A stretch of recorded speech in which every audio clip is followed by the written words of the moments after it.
Imagine a gold-plated skyscraper built with unlimited funds that now stands as a hollow shell. Over the past few decades, the Chinese Communist Party bankrolled a media experiment on this same scale, pouring billions into a project designed to capture the world's attention. This was the Grand External Propaganda Project. It began with a technocrat named Li Changchun.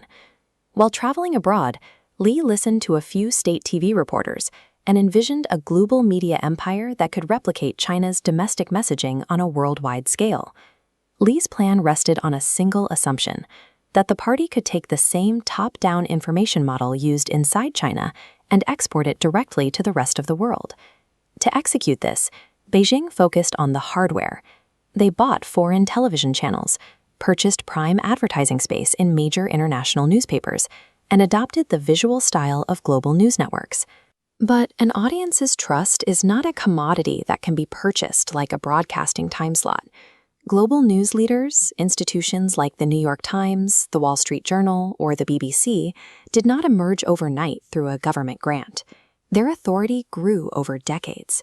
It is the result of accumulated public trust, built by generations of journalists who reported the news even when doing so put their professional lives or physical safety at risk. Beijing attempted to solve a trust problem with a financial solution. The result is a massive apparatus that continues to spend taxpayer money while struggling to find a global audience that actually believes what it says. Researcher He Pin, who has studied China's strategic relations for years, identifies a structural flaw in this project. He calls it a congenital poison. It is a double standard built into the very design of the organization. The network creates an illusion of legitimacy by hiring Western anchors and following international production standards. When they report on events in Europe or North America, they look and sound like any other professional news outlet. The problem arises the moment the news happens inside China. These same journalists are strictly prohibited from applying those professional standards to domestic events. The ultimate test for any media organization is how it handles a major crisis at home.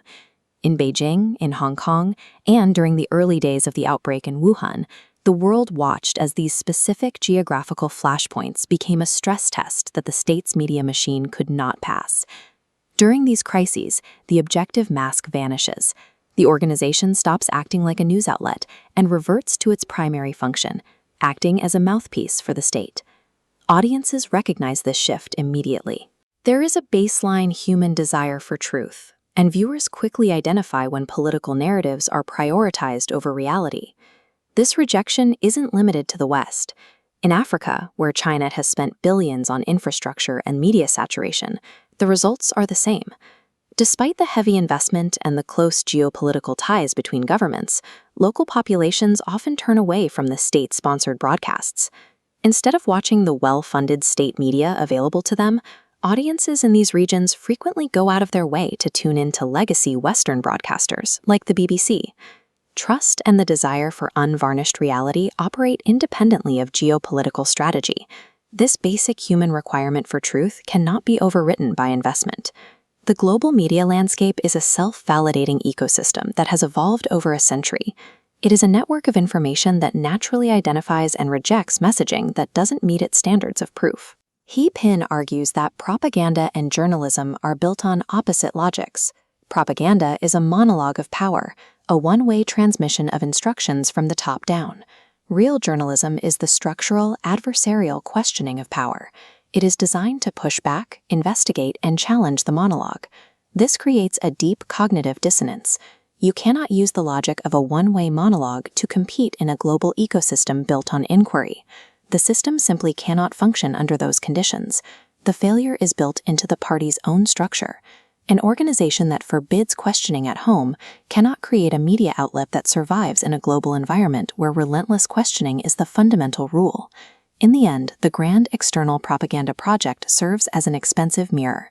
It was paid for with taxpayer money, but its only real achievement is reflecting the regime's own internal contradictions back at itself.